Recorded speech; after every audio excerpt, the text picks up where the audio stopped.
नमस्कार दोस्तों, आप लोगों का स्वागत है मेरे पीसीएस हिंदी एकेडमी में। आज मैं आप लोगों को 7th क्लास ज्योग्राफी का चैप्टर नंबर 4 पढ़ाऊँगा। इसके पहले मैं आप लोगों को चैप्टर नंबर 3, 2, 1 पढ़ा चुका हूँ। आइए दोस्तों, जैसा कि शुरू करते हैं। जैसा कि आज हम आप लोगों को चैप्टर नंबर 4 पढ़ाएंगे। चैप्टर का नाम है वायु।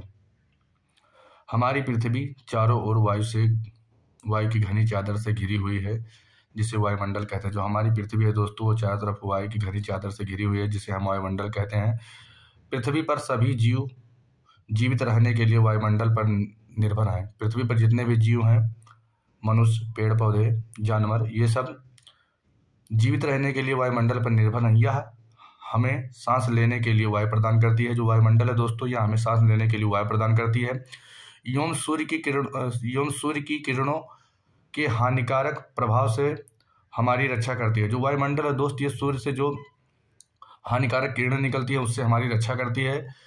यदि सुरक्षा की यह चादर ना हो तो हम दिन के समय सूर्य की गर्मी से तप्त होकर जल सकते हैं। अगर ये वायुमंडल ना हो दोस्तों, तो जितनी सूर्य की जो ये तप्त उष्मा होती है, उससे हम जल सकते हैं। एवं रात के समय ठंड से जम सकते हैं, और रात के समय हम ठंड से जम सकते हैं अगर वायुमंडल ना हो। वायुमंडल हमें वायु की तप्त उष्मा से भी बचाती है और रात में अत्यधिक ठंड से भी बचाती है। अतः यह वायु राशि है जिसने पृथ्वी के तापमान को रहने योग्य बनाया है।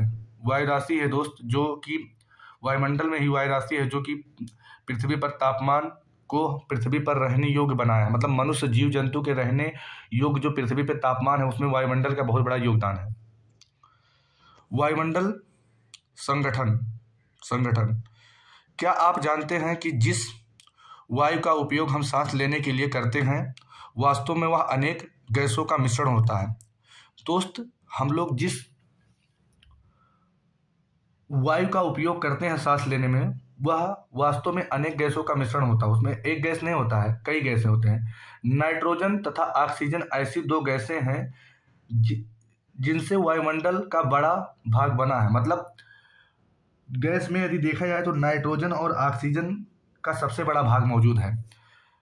Carbon dioxide, helium, ozone, argon एवं हाइड्रोजन कम मात्रा में पाई जाती है। जो हीलियम है दोस्त, ओजोन है, आर्गन है एवं हीलियम है, ये बहुत कम मात्रा में पाई जाती है। अधिक मात्रा में नाइट्रोजन और ऑक्सीजन पाई जाती है। इन गैसों के अलावा धूल के छोटे छोटे कण भी हवा में मौजूद होते हैं। चित्र 4.1 में वृत्तारेख दिया गया है, जिसमें वायु के विभिन्न संघटकों के प्रतिशत दर्शाए गए हैं। नाइट्रोजन वायु में सर्वाधिक मात्रा में पाए जाने वाले गैस है। जो नाइट्रोजन है दोस्त, यह हमारे वायुमंडल में सर्वाधिक मात्रा में पाया जाता है। जब हम सांस लेते हैं तब फेफड़े में कुछ नाइट्रोजन भी ले जाते हैं। जब हम सांस लेते हैं दोस्तों, केवल ऑक्सीजन ही नहीं, कुछ मात्रा में नाइट्रोजन भी हम फेफड़े में ले जाते हैं और फिर उसे बाहर निकाल देते हैं। फिर हम ऑक्सीजन को, हमारी जो बॉडी है वो ऑक्सीजन को अवशोषित कर लेती है और नाइट्रोजन को बाहर निकाल देती है। परंतु पौधों को अपने जीवन के लिए नाइट्रोजन की आवश्यकता हो जाती है। लेकिन दोस्तों, जो पौधे होते हैं उनको अपने जीवन के लिए नाइट्रोजन की आवश्यकता होती है। आइए तो ऊपर, कार्बन डाइऑक्साइड वायुमंडल में फैलकर पृथ्वी से विकिरित ऊष्मा को पृथ्वी पर रोककर ग्रीन हाउस प्रभाव पैदा करती है। इसीलिए ग्रीन हाउस गैस भी कहते हैं। और इसके अभाव से धरती इतनी ठंडी हो जाती है कि इस पर रहना असंभव होता। किंतु जब कारखानों एवं कार से धुएं वायुमंडल में इसका स्तर बढ़ता है, तब इस ऊष्मा के द्वारा पृथ्वी का तापमान बढ़ता है। इसे भूमंडलीय तापन कहते हैं। दोस्तों, जब कारखानों से या मोटर गाड़ी, कार से जो निकलते हैं, इनकी जब मात्रा बढ़ती है तो पृथ्वी का तापमान भी बढ़ता है। इसे भूमंडलीय ताप कहते हैं, ग्लोबल वार्मिंग कहते हैं। इंग्लिश में इसे ग्लोबल वार्मिंग कहते हैं और हिंदी में भूमंडलीय तापन कहते हैं। तापमान की इस वृद्धि के कारण पृथ्वी के सबसे ठंडे प्रदेश में जमी हुई बर्फ पिघलने लगती है। दोस्त, जब ग्लोबल वार्मिंग होता है या भूमंडलीय तापन होता है तो उस समय जहाँ पे बर्फ जमे होते हैं वो बर्फ पिघलने लगते हैं, जिसके परिणाम स्वरूप समुद्र के जल स्तर में वृद्धि होती है। दोस्तों, जब बर्फ पिघलेगा तो समुद्र के जल स्तर में वृद्धि होगी, जिससे तटीय क्षेत्रों में बाढ़ आ जाती है। दीर्घ अवधि में इसके कारण जलवायु में अत्यधिक परिवर्तन हो सकता है, जिसके फलस्वरूप कुछ पौधे एवं पशु लुप्त हो सकते हैं। दोस्त, इसमें यह बताया गया है कि जब हमारी वायुमंडल प्रदूषित होगी, जब इसमें कार्बन गैस जो है उसकी जब मतलब वृद्धि होगी तो उससे क्या नाम है, बर्फ पिघलेगा, और जब बर्फ पिघलेगा तो उसके तटीय क्षेत्र में बाढ़ आएगी, जिससे कुछ पौधे एवं पशु लुप्त हो सकते हैं। आप लोगों को मैं यहाँ पढ़ा चुका था कि परंतु पौधों को अपने जीवन के लिए नाइट्रोजन की आवश्यकता होती है। आगे आइए, वे सीधे वायु से नाइट्रोजन नहीं ले पाते हैं। जो पौधे होते हैं दोस्तों, वो पौधे वायु से सीधे नाइट्रोजन को नहीं ले पाते हैं। मृदा तथा कुछ पौधे की जड़ों में रहने वाले जीवाणु वायु से नाइट्रोजन को लेकर इसका स्वरूप बदल देते हैं, जिससे पौधे इसका प्रयोग कर सकते हैं। ऑक्सीजन वायु में प्रचुरता से मिलने वाली दूसरी गैस है। पहले नाइट्रोजन है दोस्त, उसके बाद ऑक्सीजन है। यह दूसरी गैस है जो वायुमंडल में सर्वाधिक मात्रा में पाई जाती है। मनुष्य तथा पशु सांस लेने के लिए वायु से ऑक्सीजन प्राप्त करते हैं। दोस्त, जो मनुष्य है और पशु हैं, ये सांस लेने के लिए जो वायुमंडल है या वायु है, वायु से ऑक्सीजन प्राप्त करते हैं। हरे पादप प्रकाश संश्लेषण द्वारा ऑक्सीजन उत्पन्न करते हैं। जो हरे पौधे होते हैं दोस्तों, वो प्रकाश संश्लेषण के द्वारा ऑक्सीजन को उत्पन्न करते हैं। इस प्रकार वायु में ऑक्सीजन की मात्रा समान बनी रहती है। इसी के कारण जो वायु है दोस्त, वायु में ऑक्सीजन की मात्रा समान बनी रहती है, क्योंकि पौधे प्रकाश संश्लेषण के द्वारा ऑक्सीजन उत्पन्न करते हैं। उसी के कारण वायु में ऑक्सीजन की मात्रा समान बनी रहती है।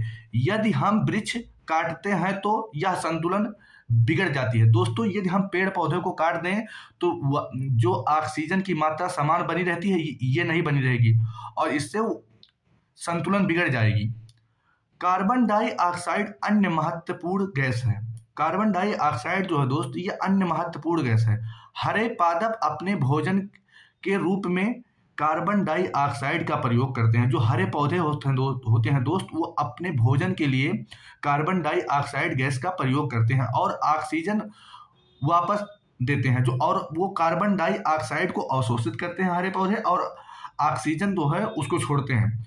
मनुष्य और पशु कार्बन डाइऑक्साइड बाहर निकालते हैं, और जो मनुष्य होते हैं दोस्त, वो कार्बन डाइऑक्साइड को बाहर निकालते हैं। मनुष्यों तथा पशुओं द्वारा बाहर छोड़ी जाने वाली कार्बन डाइऑक्साइड की मात्रा पादपों द्वारा प्रयोग की जाने वाली गैस के बराबर होती है, जिससे यह संतुलन बना रहता है। परंतु यह संतुलन कोयला तथा खनिज तेल आदि ईंधनों के जलने से गड़बड़ा जाता है। वे वायुमंडल में प्रतिवर्ष करोड़ों टन कार्बन डाइऑक्साइड की बढ़ोतरी करते हैं। दोस्त, जो कोयला होता है, खनिज तेल होते हैं, ईंधन होते हैं, ये जब जलते हैं तो इससे ये वायुमंडल में प्रतिवर्ष करोड़ों टन, 1-2 किलो, 100 किलो, 50 किलो नहीं, करोड़ों टन कार्बन डाइऑक्साइड की बढ़ोतरी करते हैं। परिणाम स्वरूप कार्बन डाइऑक्साइड का बढ़ता हुआ आयतन पृथ्वी पर मौसम तथा जलवायु को प्रभावित करता है। जब कार्बन डाइऑक्साइड की मात्रा बढ़ती है दोस्तों, तो इससे पृथ्वी पर मौसम तथा जलवायु को प्रभावित करता है। जब वायु गर्म होती है तो वह फैलती है। इधर देखिए, ये जब वायु गर्म होती है तो वह फैलती है और हल्की होकर ऊपर उठती है। ठंडी वायु सघन और भारी होती है। जो ठंडी वायु होती है दोस्तों, यह सघन होती है और भारी होती है। इसीलिए इसमें नीचे रहने की प्रवृत्ति होती है। गर्म वायु के ऊपर उठने पर आसपास के क्षेत्रों में ठंडी वायु रिक्त स्थान को भरने के लिए वहां आ जाती हैं। इस प्रकार वायु चक्र चलता रहता है। दोस्तों, जब वायु गर्म होकर ऊपर उठती है तो वो जगह खाली करती है, लेकिन उसके आसपास जो ठंडी वायु होती है वो आके उसका स्थान ले लेती है। इसी प्रकार वायु का चक्र चलता रहता है। वायुमंडल की संरचना। हमारा वायुमंडल 5 परतों में विभाजित है। जो हमारा वायुमंडल है दोस्तों, यह 5 परतों में विभाजित, जो पृथ्वी की सतह से आरंभ होती है। हमारा जो वायुमंडल है यह 5 परतों में विभाजित है और जो पृथ्वी की सतह से आरंभ होती है। क्षोभ मंडल, पहला है क्षोभ मंडल, दूसरा है समताप मंडल, तीसरा है मध्य मंडल, चौथा है बाह्य वायुमंडल एवं बहिर्मंडल। क्षोभ मंडल, यह परत वायु की सबसे महत्वपूर्ण परत है। जो हमारी क्षोभ मंडल है दोस्त, यह वायु मंडल की सबसे महत्वपूर्ण परत है। इसकी औसत ऊंचाई जो है, क्षोभ मंडल की जो औसत ऊंचाई है दोस्तों 13 किलोमीटर है। हम इसी मंडल में मौजूद वायु से सांस लेते हैं दोस्तों। जो हम सांस लेते हैं ऑक्सीजन, वो ऑक्सीजन हमारा क्षोभ मंडल में ही मौजूद होता है। मौसम की लगभग सभी घटनाएं, जो मौसमी घटनाएं होती हैं, जैसे कोहरा, वर्षा, ओलावर्षण इत्यादि, इसी परत के अंदर होती हैं। मौसम की सभी घटनाएं इसी परत के अंदर होती है। दोस्तों, ये क्वेश्चन पूछा गया है कि मौसम की घटनाएं कौन सी वायुमंडल के परत में होती है, तो आपको पता होना चाहिए कि क्षोभ मंडल में। ये जितने इसके पॉइंट दिए हुए हैं ये सब इंपॉर्टेंट है। आप जब PYQ लगाएंगे तो आपको पता चल जाएगा कि सारे से क्वेश्चन पूछेंगे, तो इसको आप लोग अपने नोट्स में नोट कर सकते हैं। अब आप लोग आइए समताप मंडल के बारे में। समताप मंडल क्षोभ मंडल के ऊपर का भाग है। जो क्षोभ मंडल है उसके जस्ट ऊपर समताप मंडल है। समताप मंडल का भाग है वह समताप मंडल कहलाता है। यह लगभग 50 किलोमीटर की ऊंचाई तक फैला है। जो हमारा समताप मंडल है दोस्तों, यह लगभग 50 किलोमीटर ऊंचाई या लगभग 50 किलोमीटर की ऊंचाई तक फैला है। यह परत बादलों एवं मौसमी संबंधी घटनाओं से लगभग मुक्त होता है। मतलब सीधी सी बात यह है दोस्तों कि समताप मंडल में मौसमी घटनाएं नहीं होती हैं। आपसे ये क्वेश्चन पूछा है कि कौन सा ऐसा मंडल है जिसमें मौसमी घटनाएं नहीं होती, तो आपको ये अच्छे से पता होना चाहिए कि समताप मंडल ऐसा वायुमंडल का परत है जिसमें मौसमी घटनाएं नहीं होती हैं। इसके फलस्वरूप यहाँ की परिस्थितियां हवाई जहाज उड़ाने के लिए आदर्श होती हैं। जो हमारा समताप मंडल है दोस्तों, जो हमारी हवाई जहाज जो उड़ती है ये समताप मंडल में होती है। यहाँ पे हवाई जहाज उड़ाने के लिए आदर्श है। समताप मंडल की एक महत्वपूर्ण विशेषता यह है कि इसमें ओजोन गैस की परत होती है। ये भी क्वेश्चन पूछा गया है कि कौन सा ऐसा वायु का मंडल है जिसमें ओजोन गैस होती है। तो दोस्तों, आपको ये पता होना चाहिए कि समताप मंडल में ओजोन गैस की परत पाई जाती है। यह परत सूर्य से आने वाली हानिकारक गैसों से हमारी रक्षा करती है। अगर ये पूछ ले क्वेश्चन में कि कौन सी ऐसी वायुमंडल की परत है जो सूर्य के द्वारा आने वाली हानिकारक जो गैसें हैं उससे हमारी रक्षा करती है, तो आप सीधा बताएंगे समताप मंडल। ये अपने नोट्स में आप नोट्स कर सकते हैं। अब आइए आप लोग मध्यमंडल। यह वायुमंडल की तीसरी परत है। यह समताप मंडल के ठीक ऊपर होती है। जो मध्य मंडल है दोस्त, यह वायुमंडल की तीसरी परत है जो समताप मंडल के ठीक ऊपर है। यह लगभग 80 किलोमीटर ऊंचाई तक फैली है। जो हमारी मध्य मंडल है यह 80 किलोमीटर तक ऊंचाई तक फैली है। हमारा क्षोभ मंडल 13 किलोमीटर तक, हमारा समताप मंडल 50 किलोमीटर तक, हमारा मध्य मंडल 80 किलोमीटर तक फैली हुई है। अंतरिक्ष में प्रवेश करने वाली उल्का पिंड इस परत में आने पर जल जाते हैं। जो अंतरिक्ष में जो उल्का पिंड होती है दोस्त, जब वो मध्य मंडल में आती है तो जल उठती है। ये भी क्वेश्चन पूछ दिया कि उल्का पिंड कौन से परत में जल उठती है, तो आपको ये पता होना चाहिए कि वायुमंडल के मध्य मंडल की जो परत है उसमें उल्का पिंडे नष्ट हो जाती हैं, जल जाती हैं। अब आप लोग आइए बहिर्मंडल। वायुमंडल बाह्य वायुमंडल में बढ़ती ऊंचाई के साथ तापमान में अत्यधिक तीव्रता से बढ़ता है। बाह्य वायुमंडल जो है दोस्त में बढ़ती ऊंचाई के साथ, जैसे जैसे ऊंचाई बढ़ती है तापमान अत्यधिक तीव्रता से बढ़ता है। आयन मंडल इस परत का एक भाग है। जो बाह्य वायुमंडल है उसका एक परत जो है वह आयन मंडल भी है। यह 80 से 400 किलोमीटर तक फैली है। जो बाह्य वायुमंडल है दोस्तों, यह 80 से लेके 400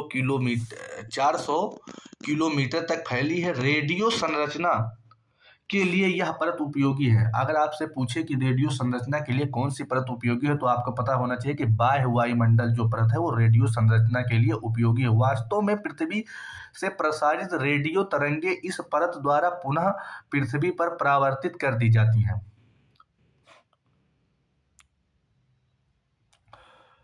बहिर्मंडल, वायुमंडल की सबसे ऊपरी परत को बहिर्वायुमंडल के नाम से जानते हैं। पृथ्वी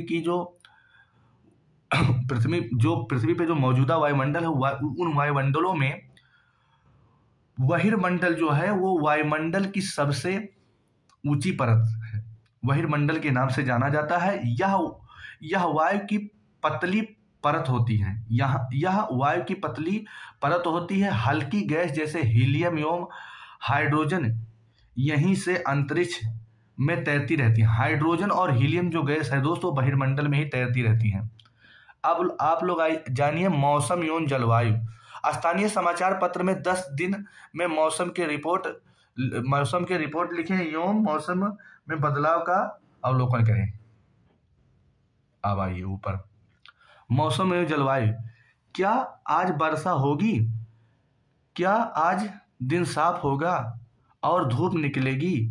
कितनी ही बार हमें क्रिकेट प्रेमियों के मुंह से एक दिवसीय मैच की भविष्य पर अनुमान लगाते सुना होगा। यदि यह कल्पना करें तो हमारा शरीर एक रेडियो के और मस्तिष्क उसके स्पीकर तो मौसम वह है जो इसके नियंत्रण बटनों से छेड़छाड़ करता रहता है। मौसम वायुमंडल की प्रत्येक घंटे तथा दिन प्रतिदिन की स्थिति होती है। आर्द्र एवं गर्म मौसम किसी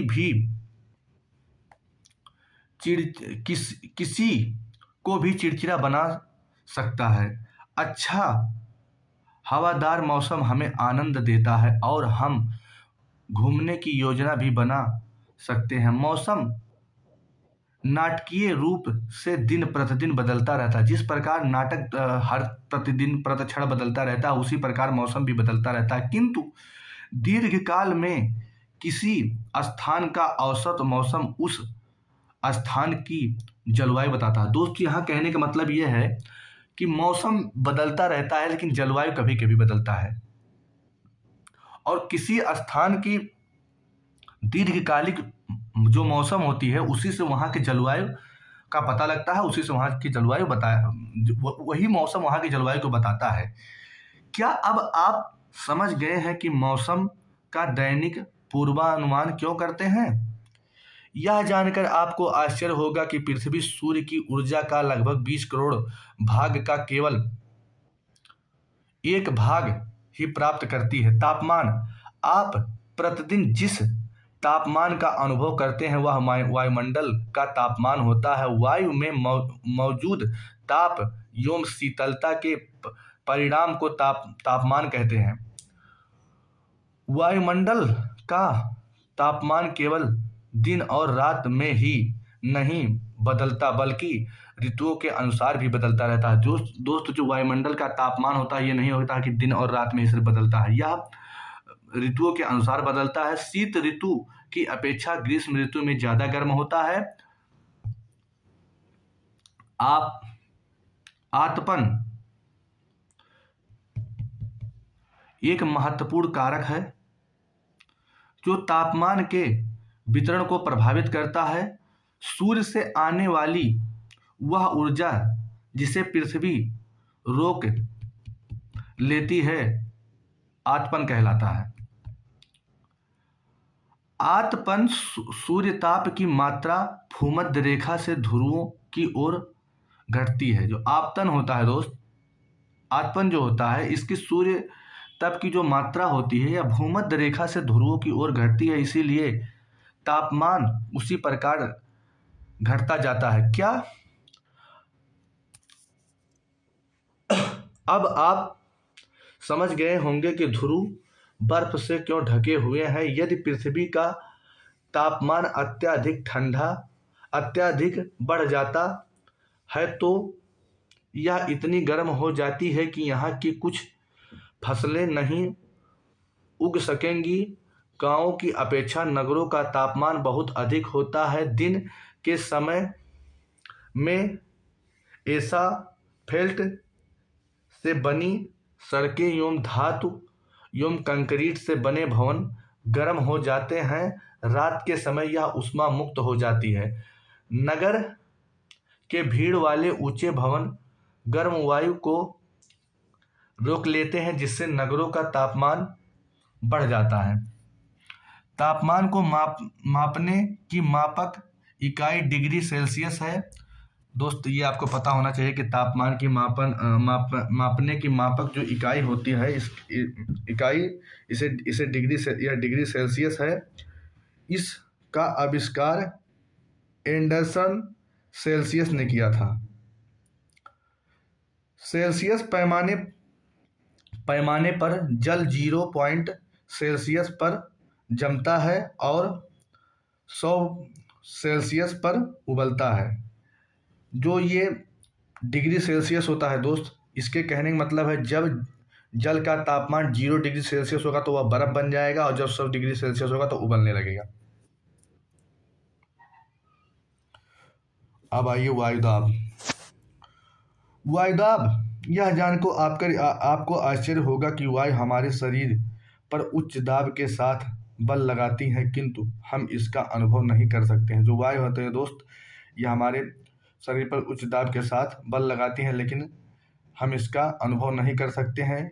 यह इसीलिए होता है क्योंकि वायु का दाब हमारे ऊपर सभी दिशाओं से लगता है और हमारा शरीर विपरीत बल लगाता है। पृथ्वी की सतह पर वायु के भार द्वारा लगाया गया दाब वायुदाब कहलाता है। वायुमंडल में ऊपर की ओर जाने पर दाब तेजी से गिरने लगता है। समुद्र स्तर पर वायुदाब सर्वाधिक होता है। दोस्त जब हम ऊपर जाते हैं तो वायुदाब कम होता है, और जब हम समुद्र तट पे रहते हैं तो वायुदाब सर्वाधिक होता है। आपको ये पता होना चाहिए कि जब हम ऊपर जाते हैं तो वायुदाब कम हो जाता है, लेकिन जब हम जब समुद्र तट पर रहते हैं तो वायुदाब सर्वाधिक होता है। ये पूछ सकता है कि वायुदाब सर्वाधिक कहाँ होता है, वायुदाब कम कहाँ होता है। और ऊंचाई पर जाने पर यह घट जाता है। वायुदाब का क्षैतिज वितरण किसी स्थान पर उपस्थित वायु के ताप द्वारा प्रभावित होता है।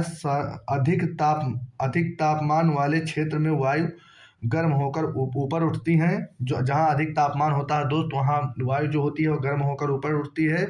यह निम्न दाब क्षेत्र बनाती है, और यह निम्न दाब क्षेत्र बनाती है। निम्न दाब क्षेत्र बादल युक्त आकाश एवं नम मौसम के साथ जुड़ा होता है। जो निम्न वायुदाब होता है दोस्त, यह बादल युक्त आकाश एवं नम मौसम के साथ जुड़ा होता है। कम तापमान वाले क्षेत्र की वायु ठंडी होती है। इसके फलस्वरूप यह भारी होती है। भारी वायु निम्नजित होकर उच्च वायुदाब क्षेत्र बनाती है। उच्च वायुदाब के कारण स्पष्ट एवं स्वच्छ आकाश होता है। अब आपको ये मैं बता दूं सीधी बात कि जब वायुदाब अधिक होता है तो बादल युक्त आकाश बनते हैं, और जब वायुदाब कम होता है तो आसमान साफ रहता है। क्या आप जानते हैं कि चांद पर वायु नहीं है, अतएव वहाँ वायुदाब भी नहीं है। अंतरिक्ष यात्री जब चांद पर जाते हैं तो वे विशेष रूप से सुरक्षित हवा से भरी हुई अंतरिक्ष पोशाक पहनते हैं। यदि वे इस अंतरिक्ष पोशाक को न पहने तो अंतरिक्ष यात्री के शरीर द्वारा विपरीत बल लगने के कारण उनकी रक्त शिराएं फट जाती हैं, जिससे अंतरिक्ष यात्री रक्तस्रावित हो सकते हैं। दोस्त ये बताया गया है कि जो अंतरिक्ष यात्री चंद्रमा पे जाते हैं, आप लोग को ये पता है कि चंद्रमा पे वायु नहीं है। अगर ये वह सुरक्षित पोशाक पहन के ना जाएं तो उनकी जो नसें हैं वो फट जाएंगी और रक्त स्रावित होंगे, उससे उनकी मृत्यु हो सकती है।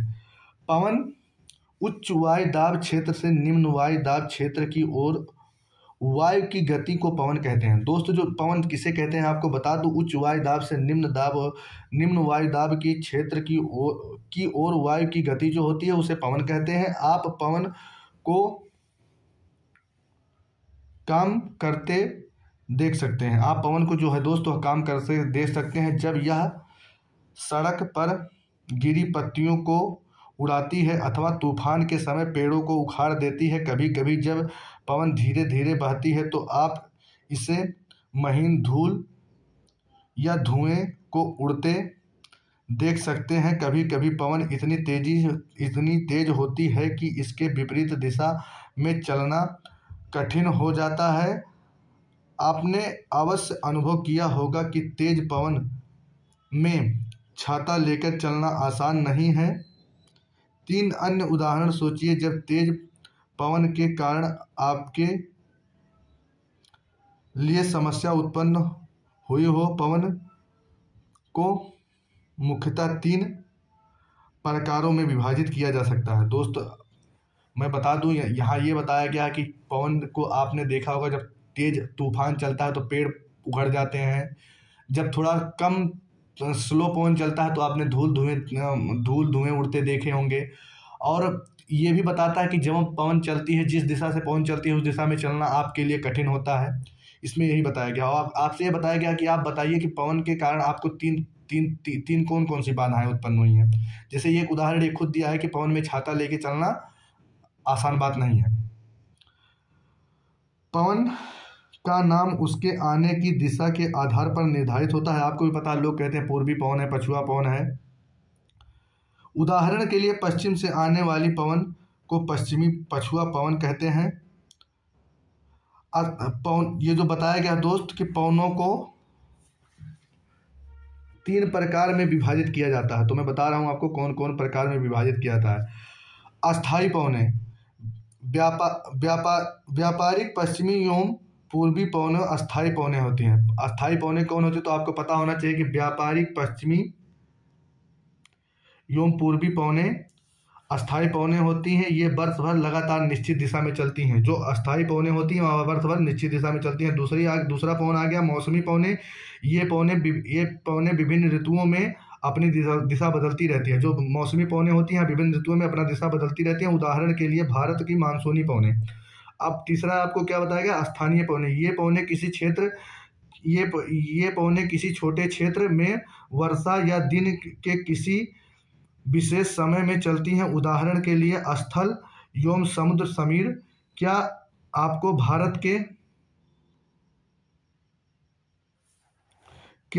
भारत के उत्तरी क्षेत्र में गर्म एवं शुष्क स्थानीय पवन याद है? इसे लू कहते हैं।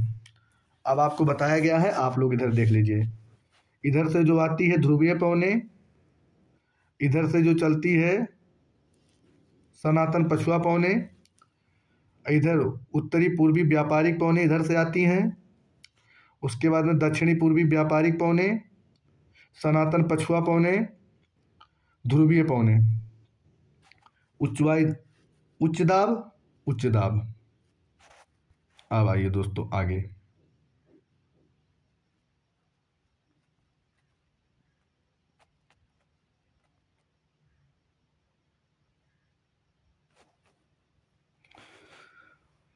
चक्रवात प्राकृतिक आवेश। भारत के पूर्वी समुद्री तट पर स्थित ओडिशा में बंगाल की खाड़ी से उठने वाले चक्रवात का खतरा बना रहता है। 17-18 अक्टूबर को राज्य के 5 जिलों में चक्रवात आया। ये दोस्तों पहले की बातें बताई गई है, ये अपने काम की नहीं है। अब इधर आइए। आर्द्रता किसे कहते हैं? आर्द्रता जानिए आप लोग। जब जल पृथ्वी एवं विभिन्न जलाशयों से वाष्पित होता है तो यह जलवाष्प बनता है। जब जो जल है दोस्त, यह पृथ्वी एवं अन्य जलाशयों से जब वाष्पित होता है तो यह जलवाष्प बनता है। वायु में किसी भी समय जलवाष्प की मात्रा को आर्द्रता कहते हैं। और वही जो हमारी वायु में जो नमी होती है, जलवाष्प की जो मात्रा होती है, हम उसी को आर्द्रता कहते हैं। जब वायु में जलवाष्प की मात्रा अत्यधिक होती है तो उसे हम आर्द्र दिन कहते हैं। जैसे कि वायु गर्म होती है, गर्म होती जाती है, इसका जलवाष्प धारण करने की क्षमता बढ़ती जाती है और इस प्रकार यह और अधिक आर्द्र हो जाती है। आर्द्र दिन में कपड़े सूखने में काफ़ी समय लगता है। दोस्त, जब हमारे वायु में ज़्यादा नमी होती है तो कपड़ा सूखने में कम समय लगता है, तो कपड़ा समय में अधिक समय लगता है। यूँ हमारे शरीर से पसीना आसानी से नहीं सूखता और हमारे शरीर से जो पसीना होता है आसानी से नहीं सूखता और हम असहज महसूस करते हैं। जब जलवाष्प ऊपर उठता है तो यह ठंडा होना शुरू हो जाता है। लेकिन दोस्त, जब जलवाष्प ऊपर उठता है तो यह ठंडा होना शुरू हो जाता है। जलवाष्प संघनित होकर ठंडा होकर जल की बूंद बनते हैं। ये जो जलवाष्प होते हैं ठंडा होकर जल के बूंद बनते हैं। बादल इन्हीं जल बूंदों का ही एक समूह होता है और जो बादल होता है वो इन्हीं जल बूंदों का एक समूह होता है। जब जल की ये बूंदें इतनी भारी हो जाती हैं कि वायु में तैर ना सकती हैं तब वर्षा के रूप में नीचे गिरती हैं। ये जो दोस्तों मैं आपको बता दूं, ये जो जलवाष्प से जो हमारी जल की बूंदें निकलती हैं ये इकट्ठा होती है तो ये बादल बनती हैं और ये जब जलवाष्प काफ़ी भारी हो जाती हैं जबकि ये वायु में चलने योग्य नहीं रहती है तो यह वर्षा हो जाती हैं और वर्षा होकर ये ज़मीन पर फिर से नीचे आ जाती हैं। आकाश में उड़ते हुए जेट हवाएं जहाज अपने पीछे सफ़ेद पथ चिन्ह छोड़ते हैं। इनके इंजनों से निकलने वाली नमी संघनित हो जाती है। वायु के गतिमान न रहने की स्थिति में यह संघनित नमी कुछ देर तक पथ के रूप में दिखाई देती है। आपने देखा होगा दोस्त, कभी कभी हवाई जहाज के पीछे से लाइन बन जाता है, ऐसा लगता है कि मतलब धुएं से या कुछ ऐसे लाइन बना हो, वो यही है।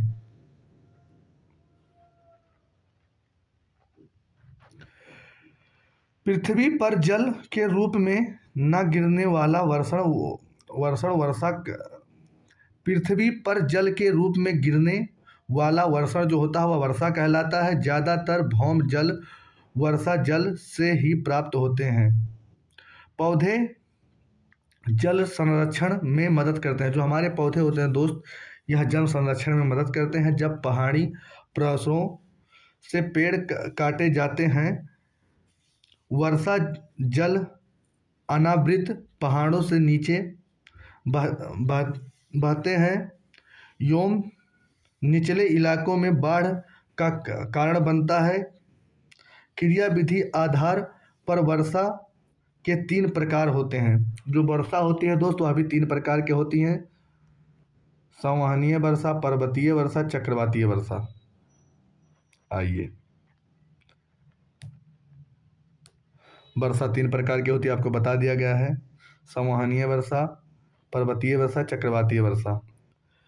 पौधे एवं जीव जंतुओं के जीवित रहने के लिए वर्षा बहुत महत्वपूर्ण होती है। इससे धरातल को ताज़ा जल प्राप्त होता है। वर्षा होना बहुत ज़रूरी है दोस्त, इससे पौधों एवं जंतुओं को ताज़ा जल प्राप्त होता है। इससे धरातल पर ताज़ा जल प्रदान होता है। यदि वर्षा कम हो तो जल की कमी तथा सूखा हो जाता है। इसके विपरीत अगर वर्षा अधिक हो तो बाढ़ आ जाती है। कहने का मतलब यह है दोस्त कि अगर अधिक वर्षा हो जाएगी तो बाढ़ आ जाएगी और कम वर्षा होगी तो सूखा की स्थिति उत्पन्न होगी। यही दोस्त, इसी के साथ ये चैप्टर की समाप्त होती है। मुझे उम्मीद है कि यह चैप्टर आप लोगों को समझ में आया होगा। मित्रों, यदि आप लोगों को समझ में आया हो तो लाइक कीजिए, शेयर कीजिए, यह वीडियो अपने दोस्तों के पास पहुँचाइए जिनको क्लास 7 की NCERT पढ़ना है। और मैं आप लोगों को बता दूं, मैं क्लास 7 की पढ़ा रहा हूं, इसके आगे 8th की भी पढ़ाऊंगा। मैं आपको 6th to 12th पूरी NCERT पढ़ाऊंगा। दोस्तों, मिलते हैं अगले वीडियो में, तब तक के लिए नमस्कार।